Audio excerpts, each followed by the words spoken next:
2007년 5월에 열린 제57회 전국 종합야구 선수권대회 프로 2군과 대학 42개 팀이 참가한 대회에서 예상외의 선전으로 4강까지 진출한 팀이 있었습니다. 바로 경성대학교. 프로 2군 최강이라 불린 상무를 32강전에서 6대1로 제압했고 8강에서는 박지철, 김유신, 이정훈이 이어던진 롯데자이언츠 2군을 상대로 3대1 역전승. 전력 차이를 극복해 4강까지 진출한 경성대에는 왼손 에이스가 팀을 이끌었죠. 그 선수의 이름은 바로 임현준. 대통령기 대학야구에서는 결승전 9이닝 4피안타 무실점 완봉승으로 대회 MVP 수상. 이제 갓 입학한 1학년임에도 대학야구를 평정하며 2008년 베이징올림픽 대표팀 2차 엔트리에 이름을 올리기까지 했습니다. 하지만 2학년과 3학년 때 부상과 부진으로 좋은 흐름을 이어가지 못했는데 4학년 졸업 시즌이었던 2010년 몸무게를 10kg까지 늘리자 힘이 붙어서 최고 구속이 140km를 찍었습니다. 그리고 대통령대 전국 대학야구 대회에서 결승전 9이닝 8피안타 1실점 완투승으로 다시 한번 대회 MVP 선정. 1학년과 4학년 때 모두 결승전 호투로 최우수 선수에 뽑힌 임현준은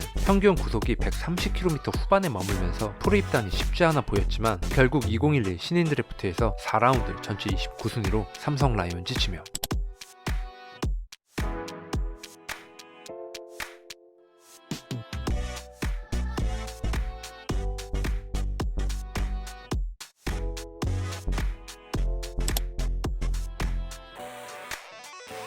느린 공을 가지고 있었지만 마운드 위에서의 경기 운영 능력과 제구력을 인정받았기에 프로팀의 선택을 받은 그는 체계적인 훈련을 받으면 스피드도 좋아질 것이라 자신하고 있었습니다. 그리고 무엇보다 선동열 감독이 신인 투수들 중 임현준이 가장 돋보인다, 경기를 풀어갈 줄 안다라고 말할 정도로 감독의 관심까지 받고 있었기 때문에 1군 엔트리 진입도 기대할 수 있었던 상황. 물론 2010년 12월 30일 선동열 감독이 갑작스럽게 팀을 떠나면서 제로베이스로 돌아가긴 했지만 말이죠. 권혁과 백정현을 제외하면 이렇다 할 왼손 중간 개투가 없었기 때문에 스프링 캠프부터 학교 선배이자 자신의 롤모델인 장원삼을 따라다니며 최선을 다해 훈련에 임했습니다. 이런 모습을 좋게 본 류중일 감독은 임현준에게 시범경기 등판 기회를 줬고 6경기에 나와 6.1이닝 2홀드 평균 자책점 1.42, 의외로 안정감 있는 모습을 보여주면서 시즌 개막을 앞두고 열린 미디어데이에 참석까지 했죠.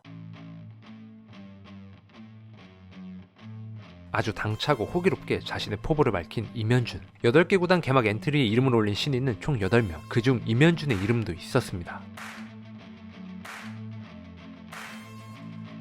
권혁이 부상으로 자리를 비웠고 백정현이 제 컨디션을 찾지 못했기 때문에 류중일 감독은 임현준을 과감하게 1군 콜업. 예상보다 일찍 1군에서 기회를 받게 된 그는 개막 시리즈에서 원포인트 릴리프로 기아의 최희섭, 이용규를 잡으면서 자신의 역할을 100% 소화했죠. KBO 역사에 남을 만한 정전 사건 다들 기억하시나요? 대구구장에서 열린 두산과 삼성의 경기에서 8회 정수빈이 기습번트를 낸 뒤 1루를 전력 질주하고 베이스 커버를 하기 위해 1루로 뛰어가던 투수가 바로 임현준이었습니다. 어처구니 없었던 정전 사건을 뒤로하고 4월 한 달 동안 1군에서 살아남은 신인 투수는 임창규 그리고 임현준 단 2명뿐.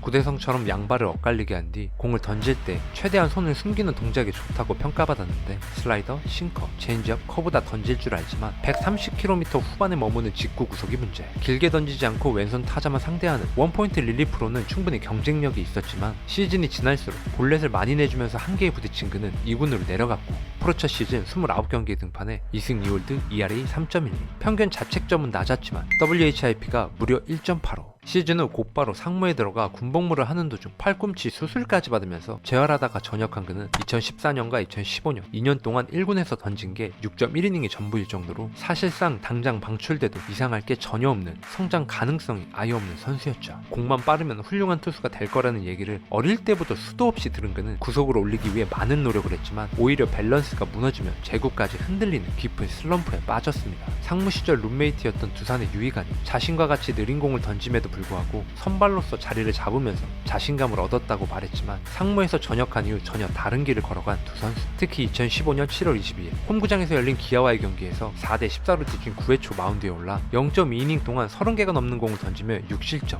이제는 희망도 없고 은퇴를 고민해야 하는 시기가 다가온 그는 코칭 스태프와 상의해서 새로운 변화에 도전했습니다. 바로 팔로피를 내리면서 사이드암으로 투구폼을 바꿨죠. 오른손 언더핸드 출신인 양휘란 삼성 2군 투수 코치의 투구폼 조언을 듣고 과감하게 결정. 똑같은 폼을 수십 년 동안 매일 반복하는 투수에게 팔로피의 변화는 하나부터 열까지 모든 걸 다 바꾸는 거나 마찬가지죠. 172cm의 작은 키로 신체 조건이 좋은 편이 아니었던 일본 프로야구의 모리후쿠 마사이코. 하지만 그는 프로 입단 후 투구폼을 사이드암으로 바꿔 활로를 찾았고 원포인트 릴리프로 매년 55경기 이상 등판하면서 2013년 WBC 일본 대표팀에 이름을 올렸던 투수. 임현준은 이 선수의 영상을 보면서 영감을 얻었다고 했습니다. 한국 프로야구 역사상 왼손 투수로는 가장 낮은 릴리스 포인트를 무기로 타자들을 상대하기로 마음먹은 그는 방출루 위기 투수에서 희소성 있는 투수로 탈바꿈했죠.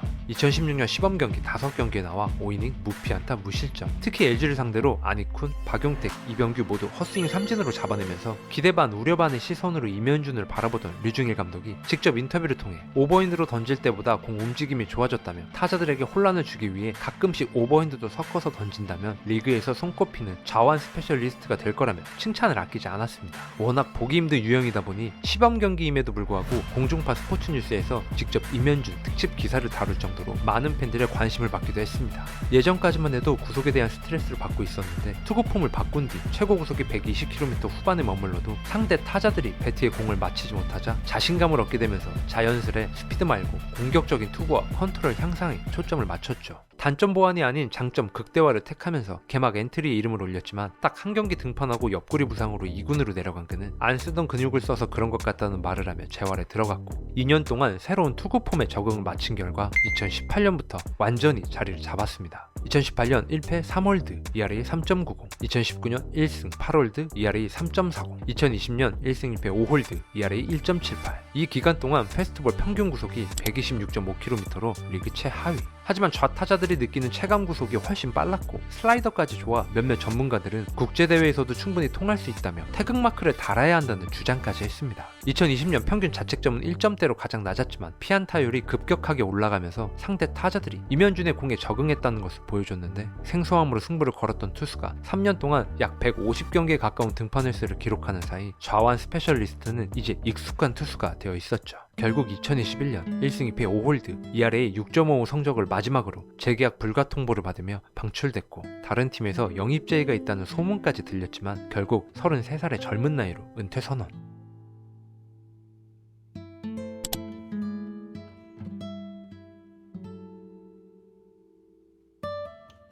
하지만 투구폼을 바꾸지 않았더라면 2018년부터 20년까지 임현준은 1군 무대에서 공을 던지지 못했을 가능성이 훨씬 높은 투수였기 때문에 이 선택은 그에게 신의 한 수였다고 생각합니다. 생존을 위해 위험 부담을 안고 투구폼을 바꾼 뒤 희소성을 추가해 3년 동안 좌완 스페셜리스트로 활약했던 타고난 재능으로 빠른 공을 던지는 투수들보다는 느리지만 끝까지 포기하지 않고 도전을 두려워하지 않았던 임현준 이야기였습니다. 그리고 현재 포항 제철고에서 뛰고 있는 같은 이름의 우완 사이드암 임현준 역시 130km의 공으로 프로에 도전하고 있습니다. 한번 지켜보시는 것도 좋을 것 같네요. 오늘도 제 영상을 시청해주셔서 진심으로 감사합니다. 새해에는 다들 아프지 말고 건강하셨으면 좋겠습니다.